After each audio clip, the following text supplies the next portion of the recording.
अस्सलाम वालेकुम दोस्तों, मैं ਤੁਹਾਡਾ मेज़बान मियाँ मुहम्मद अफजल भट्टू। तो अज मैं अपने भरावां वास्ते लिया जनाब मैसी 385 तो वो पिछे इन्होंने जनाब 18 थली डिस्कां तो इत्थे हैगी सी मुंजी ईरीफाइन।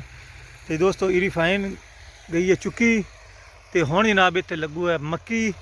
अगर 1509 भी चाहिए है तो लग सकती सी, पर साढ़े कोल हुण लेबर जिहड़ी है ना थक गई है। कहंदे ने हुण दाई नहीं लगती मुंजी, साढ़े कोलों हुट गए हैं लगा लगा के। इस वास्ते हुण इत्थे जनाब मक्की का इरादा है, मक्की बीजी जाएगी तो मक्की तो बाद कणक भी बीजी जा सकती है, नहीं तो फिर बारिया लगाई जाएगी मक्की। 385 मॉडल 18 पहला गेयर 18 थाली डिस्कां। इसकी परफॉर्मेंस चेक करो दोस्तों।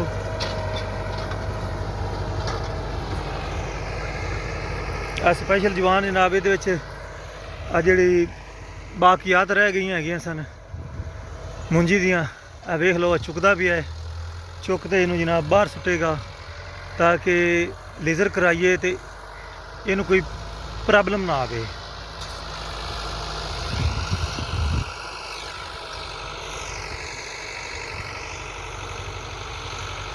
दोस्तों 385 ये है मॉडल 18 मेड इन पाकिस्तान है दोस्तों। तो पहले गियर के ड्राइवर चलाता पिया तो कमाल की परफॉर्मेंस है दोस्तों। तो कमाल दी इस दियां कीमतां वधियां जांदियां ने, कीमतां आसमान में पहुँच गई ने जनाब। तो तुसी बिल्कुल घबरावना नहीं। तो मेरा ख्याल है किसान घबर गए ने तो सानू घबरावना भी चाहिए है, क्योंकि हर 3 महीने बाद ये जनाब कीमतां आसमान ते लै जाते हैं। जिस तरीके खाद महंगी हो गई, DAP यूरिया, तो सारे किसान जनाब ना सुते हुए ने, कोई भी इन्हों के खिलाफ आवाज़ नहीं उठाता।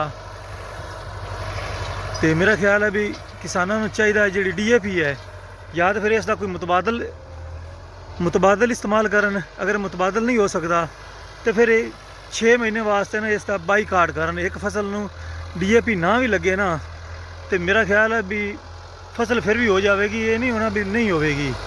इंशाअल्लाह ताला फसल फिर भी चंगी हो जाएगी। तो ये जोड़े माफिया है ने खादा वाले, इन्हें देखो बार स्टोरां 6 महीने पई रहे ना तो उत्थे इंशाअल्लाह ताला गल सड़ जाएगी। तो हो सकता फिर आइंदा तू खाद दी कीमतां वधाउण वास्ते उन्होंने कोई अकल तो काम लेना पवेगा। लेकिन अफसोस साढ़े किसान भरा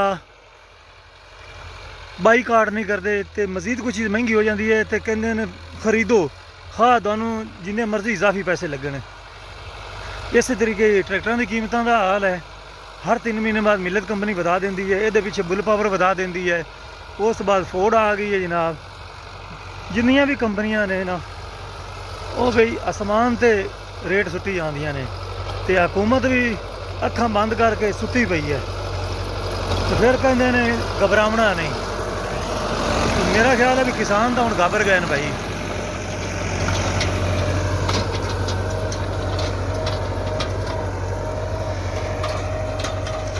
आ जोड़ा प्लाट तुहानूं विखांदा भी दोस्तों, ये 5 किले का है।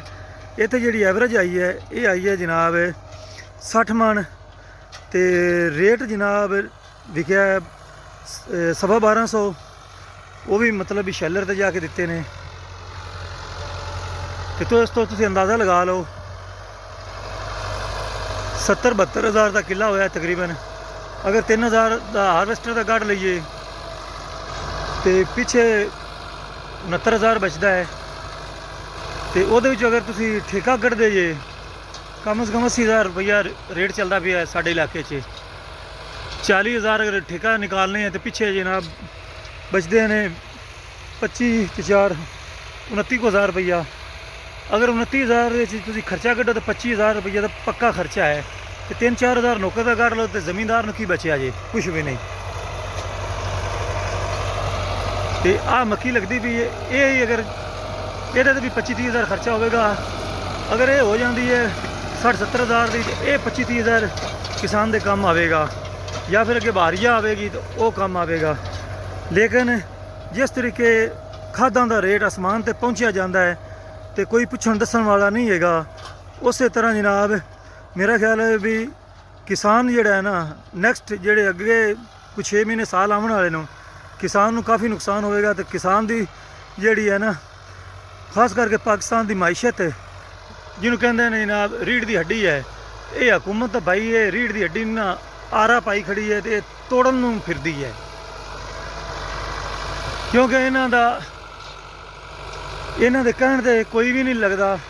ਅਗਰ ਇਹ ਕਹਿੰਦੇ ਨੇ ਟਰੈਕਟਰਾਂ ਦੀ ਕੀਮਤਾਂ ਘਟਾਉਣੀਆਂ ਨੇ ਤਾਂ ਟਰੈਕਟਰ ਮਜ਼ੀਦ ਵੱਧ ਜਾਂਦੇ ਨੇ। ਇਹ ਕਹਿੰਦੇ ਨੇ ਖਾਦ ਘਟਾਉਣੀ ਹੈ ਤੇ ਖਾਦ ਮਜ਼ੀਦ ਵੱਧ ਜਾਂਦੀ ਹੈ। ਜੋ ਕੰਮ ਇਹ ਕਹਿੰਦੇ ਨੇ ਨਾ ਅੱਗੋਂ ਉਸ ਦਾ ਉਲਟ ਹੁੰਦਾ ਹੈ ਦੋਸਤੋ।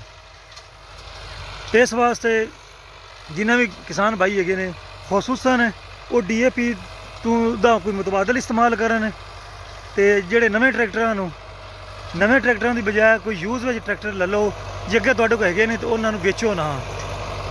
ਕਿਉਂਕਿ ਜਦੋਂ ਤੁਸੀਂ ਉਹਨਾਂ ਨੂੰ ਸੇਲ ਕਰਦੇ ਹੋ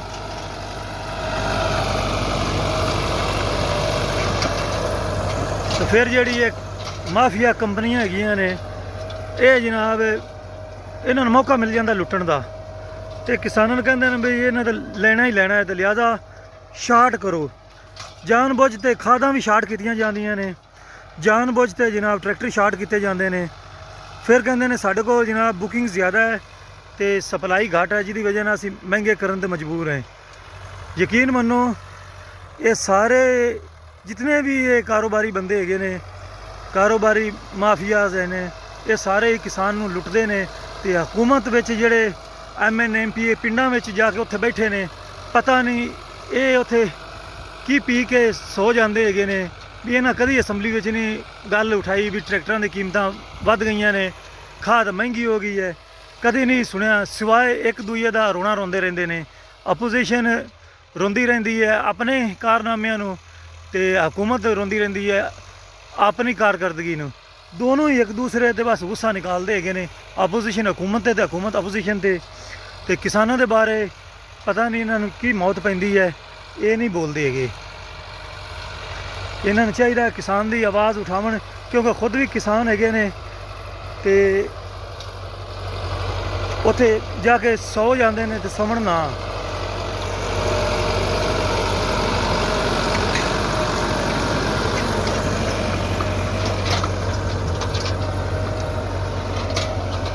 ਦੋਸਤੋ ਫੁੱਲ ਕੋਸ਼ਿਸ਼ ਕਰੋ ਜਨਾਬ ਬਾਈਕਾਟ ਦਾ। ਨਵੇਂ ਟਰੈਕਟਰ ਤੋਂ ਵੀ ਬਾਈਕਾਟ ਕੋ 3-4 ਮਹੀਨੇ ਤੇ ਖਾਦ ਜਿਹੜੀ DAP ਉਸ ਤੋਂ ਵੀ ਲਾਜ਼ਮੀ ਕੋਸ਼ਿਸ਼ ਕਰੋ ਕੋਈ ਕਮ ਅਜ਼ ਕਮ 6 ਮਹੀਨੇ ਨਹੀਂ ਤੇ ਇੱਕ ਫਸਲ ਤੱਕ ਬਿਲਕੁਲ ਹੀ ਨਾ ਲਗਾਓ ਤਾਂ ਕਿ ਇਹਨਾਂ ਦੀ ਇੱਕ ਵਾਰੀ ਸਟੋਰ ਦੇ ਵਿੱਚ ਪਈ ਨਾ ਖਾਦ ਪੂਰੀ ਹੋ ਜਾਵੇ ਤੇ ਅੱਗੇ ਤੋਂ ਜਦੋਂ ਵਧਾਉਣ ਤੇ ਇਹਨਾਂ ਨੂੰ ਹੋਸ਼ ਆ ਜਾਵੇ ਵੀ ਨਹੀਂ ਵਧਾਉਣੀ ਚਾਹੀਦੀ। तो हुण मैं अपने सारे दोस्तों तो इजाज़त चाहना। तुहाडा मेज़बान मियाँ मुहम्मद अफजल भट्टू। अल्लाह हाफिज़। पाकिस्तान जिंदाबाद।